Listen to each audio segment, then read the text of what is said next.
Now, ever since raids have been introduced into Fallout 76, they have been my go-to method for earning XP in the Wasteland, especially for that rank 0 to rank 100 grind, and I'm going to share with you the build that I currently have and that I used in raids to go from 0 to 100 in this season of Fallout 76. And while you do need some special legendary cards to copy pasta this build, you don't need every single one of these cards, but y'all sit back, relax, and don't worry, you don't have to take chems or anything that you don't want to. Now, to copy pasta this build, you are going to need your legendary effect cards fully maxed out, and those are perception, agility, intellect, luck, and strength. I like to spell stuff out just like Bethesda. Y'all's special, but mine spells out Pales, a throwback to Mole Miner Pales. But so to copy pasta, you're going to need all of those, but you really don't need all of these cards. You need to focus and make sure that your intellect is at 15 because that is where your XP is going to be coming from. But if you're just looking to do raids,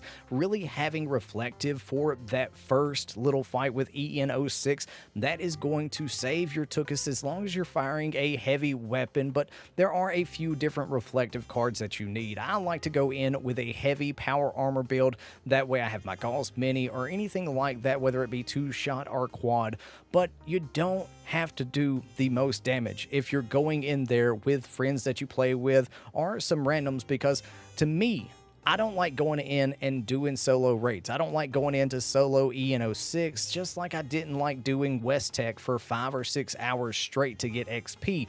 But I like to go in with my friends, and you can find a bunch of raid teams just randomly in the Wasteland. And if you're not familiar with raids, one thing that I would suggest is make sure that you are listening to your team, because if they've been doing this a while, they may have a set strategy that they like. I can't tell you the number of times that I've had people join my raid team and then they don't listen, and it just infuriates players constantly because we have a set way that we like to do it, and I'd rather someone not do a lot of damage and just look and listen, because really, between my friends and me, we only need 3 people. We don't need a 4th. The fuel can run definitely helps to have a 4th one, but everything else, really only having 3. So even just sitting back, doing a little bit of damage, gathering some fuel cans, that is a great thing to do. But make sure to save the close fuel cans for last.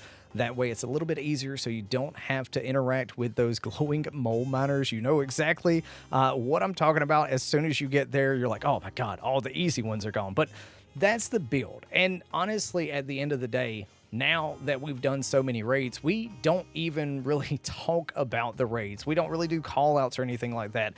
I talk a lot about smoked meat, make jokes, my friends pick on me, I pick on them. It's just a great time. And honestly, to me, the raids are a high stress area, and it's a great way to build relationships with people and kind of push it to the max. And this is the build, and this is how I've been successful in getting from rank 0 to rank 100 in the first week of the new season, ever since raids have been added into Fallout 76. And it's something that I definitely want you to check out, because one thing that's great about this raid build is it's good out in the Wasteland as well. You don't just have to use it in raids. You don't have to use your most powerful weapon to instantly obliterate enemies and stuff like that, but you can take a lower power heavy weapon and, you know, have some fun and do some damage and earn some ammo and maybe some junk from other types of weapons. But let me know, how do you like raids in Fallout 76? And by the way, it doesn't just have to be raids, especially during a double XP event.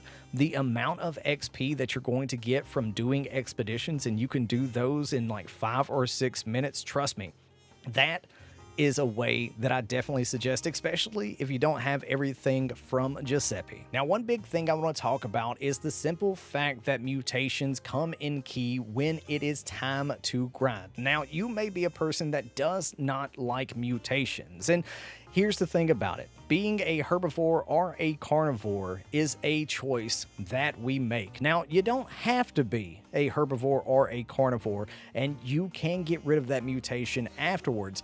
But friends, I'm going to tell you what, if you are a herbivore and you want to increase your intelligence, because that's the name of the game, right? If you want to increase your intelligence, you're going to have some brain bombs. And then if you want to get more XP, you're going to take some cranberry relish. And the cool thing about cranberry relish is it's like 25% extra XP. And not to mention on carnivore, you have broiled scorched beast brains, which increase your intelligence. And then you have tasty squirrel stew that gives you 25% XP. So there is a good reason that you need to be mutated and choose between either being a carnivore or a herbivore. Personally, for me, I am a carnivore. I find it easier to go out and hunt that stuff rather than go pick it up out there in the wasteland. But another thing, lunchboxes. That's an amazing thing that you should always be popping. Make sure that you have the 100%. Make sure that you are rested in a bed.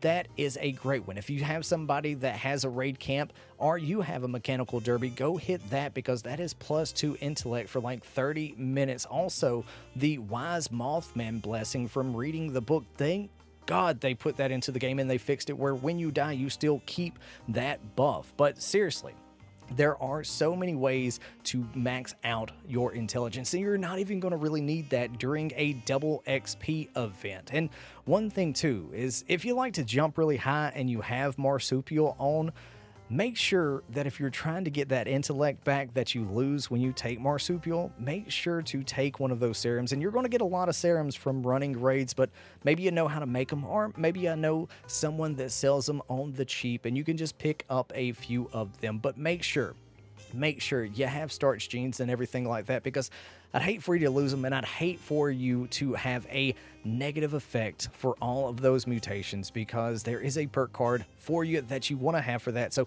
make sure that you have everything that you need. Increase that intelligence. Have some fun during raids, expeditions, however it is that you want to earn some XP, especially during a double XP event. Because like I said, on the tail end of the boss, it caps out. So you really probably won't even need all of this intellect. You can probably just go in there either with some broiled scorched beast brains, some lunch boxes, some tasty squirrel stew, and you'll be pretty set as long as your intellect is up there. So I think you can definitely get done with the rank score grind to rank 100 very, very quickly this weekend. I know my friends and I, we did it for Tuesday night, Wednesday night, and I was rank 100 by Thursday night, and that's without double XP. But let me know your thoughts. How do you like to gain XP in Fallout 76? Thank you so much for taking time out of your busy day to check this video out. And seriously, thank you so much to the channel members for the continued support. Y'all have a great and wonderful day out there in the wasteland. Peace. Love ya.